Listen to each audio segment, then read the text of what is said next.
बिस्मिल्लाहिर्रहमानिर्रहीम। अस्सलाम वालेकुम। Welcome to Sana's kitchen. उम्मीद करती हूँ आप सब खैरियत से होंगे। अल्लाह ताला आपको खुश रखे, आबाद रखे। आज हम बना रहे हैं बलोची गोश्त रेसिपी।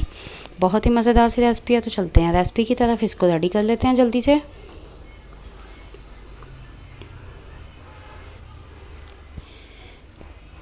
आधा किलो मैंने गोश्त लिया, इसे बॉईल होने के लिए रख दिया है। बॉईल करने से पहले इसमें सिर्फ मैंने 1/4 चम्मच नमक और आधा चम्मच हल्दी शामिल की थी। इसके अलावा कुछ भी इसमें शामिल नहीं किया। तो सिर्फ इसे बॉईल करने के लिए रख दिया था और अभी ये तकरीबन बॉईल हो चुका है, बहुत अच्छे से गल गया है। तो अब 1 कप इसमें यखनी हमने बचा ली है। इसी तरह से अब हम इसे उतार लेंगे और एक बर्तन में हम 2 से 3 खाने के चम्मच ऑयल शामिल करेंगे।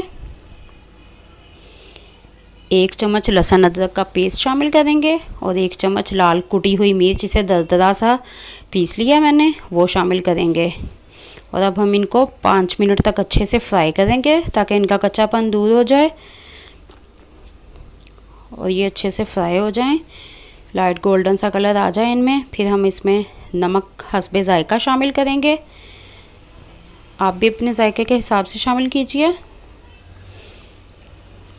थोड़ा सा पिसा हुआ धनिया शामिल करेंगे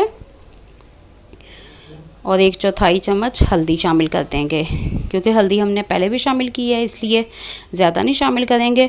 और हरी मिर्च मेरी जो है वो तीखी वाली थी, तो इसलिए मैंने सिर्फ 1 चम्मच शामिल की है। आपको अगर ज़्यादा पसंद है तो ज़्यादा डाल लीजिए, अदरवाइज़ आप इसमें ये स्किप भी कर सकते हैं। तो इसे अच्छे से फ्राई करके हम इसमें गोश्त शामिल कर देंगे जो हमने बॉईल किया है। यखनी भी जो 1 कप इसके साथ ही हमने वो भी इसमें शामिल की है। अब हम इसे अच्छे से मिक्स करेंगे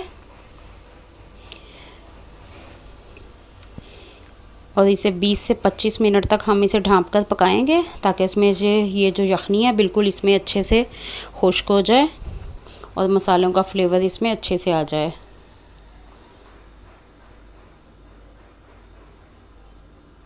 जी, तो 25 मिनट हो चुके हैं और इसमें से यखनी बिल्कुल खुश्क हो चुकी है।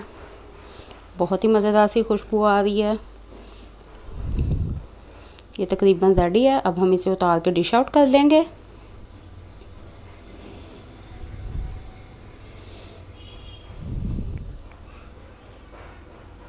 जी, तो बलोची गोश्त रेडी है। इसे सिर्फ बॉईल करने में जो टाइम लगता है सिर्फ वही टाइम लगता है। बहुत ही झटपट और आसान मज़ेदार सी रेसिपी है। आप इसे चाहें तो चावल के साथ सर्व करें या फिर चाहें तो रोगनी नान के साथ सर्व करें, ये सिर्फ आपकी मर्ज़ी है। उम्मीद करती हूँ रेसिपी पसंद आई होगी। वीडियो अच्छी लगे तो लाइक और शेयर करें,